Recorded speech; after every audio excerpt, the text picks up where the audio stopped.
In order for you to use TikTok for extended period of time, the app developers have designed the app to be as addictive as humanly possible. TikTok is like a drug. Now, if I were to ask you what a drug is, your mind would probably go to pills or weed or cigarettes, and that's normal, because that's what you've been told your entire life. You've been told to stay away from cigarettes because they're really fucking addictive. That's good. You shouldn't use cigarettes. But it's not really what we're looking for in this example. So the dangers of a drug has to do with the addictiveness associated with the release of dopamine. If I were to ask you what drug causes the most deaths in a year, you'd probably say cigarette. And it's a good guess, because over 95% of people think the same. The most deaths doesn't come from cigarettes or marijuana or coke. It actually comes from sugar. Unhealthy eating and the high consumption of sugar-sweetened food and drinks contribute to more deaths than any other factor, since they are a primary reason for heart disease, diabetes, and strokes.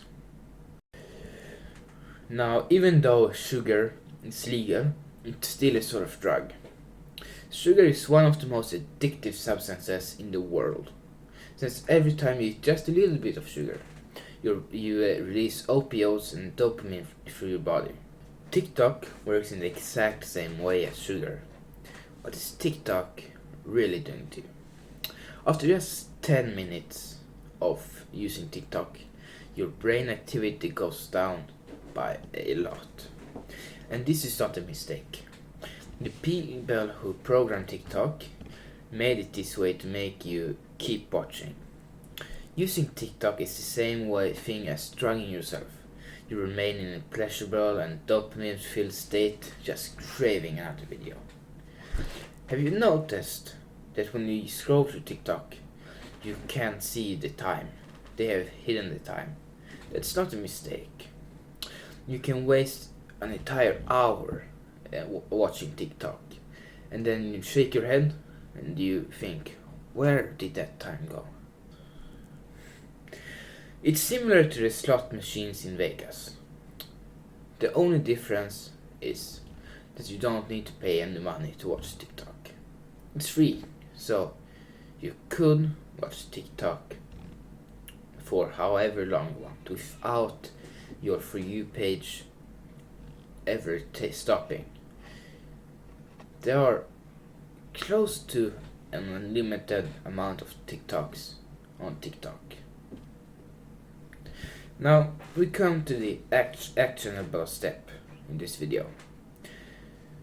So if you've been watching TikTok a lot and you might not be ready to delete TikTok, then what I want you to do is I want you to open your phone and I want you to move TikTok to another folder or another place. And the amount of times you just mindlessly open your phone and press where TikTok was before, after doing that a couple of times, you realize how much TikTok has fucked up your brain. And when you realize this, for real, because you already know it a little bit, that TikTok is not good for you, everybody knows it, right? But after doing this, and you realize exactly how it has taken control of your mind, that without you even knowing, you just mindlessly scroll to TikTok to continue scrolling, then maybe that will be enough for you to delete the app. For example, I myself I deleted TikTok a couple of years ago because, for example, YouTube Shorts, even though YouTube Shorts are also short term, like just scrolling dopamine, it's not as bad as TikTok. For example, you can still see the time on YouTube Shorts and such, so there is a much higher chance you'll scroll for hours on TikTok, then you scroll for hours on YouTube Shorts. Now, I wouldn't recommend that you scroll on YouTube Shorts for hours. I don't use YouTube Shorts. I don't use TikTok. I don't use Instagram Reels. I don't use the Snapchat variation of TikTok. Of course, sometimes you might relapse. You might watch YouTube Shorts and you might fall into the algorithm again. You might watch TikTok and you might fall into the algorithm again. But everybody relapses sometimes. You just gotta take the control over your mind, stop watching, and go do something productive. I hope this video have helped you, and I also hope I'll see you in another video.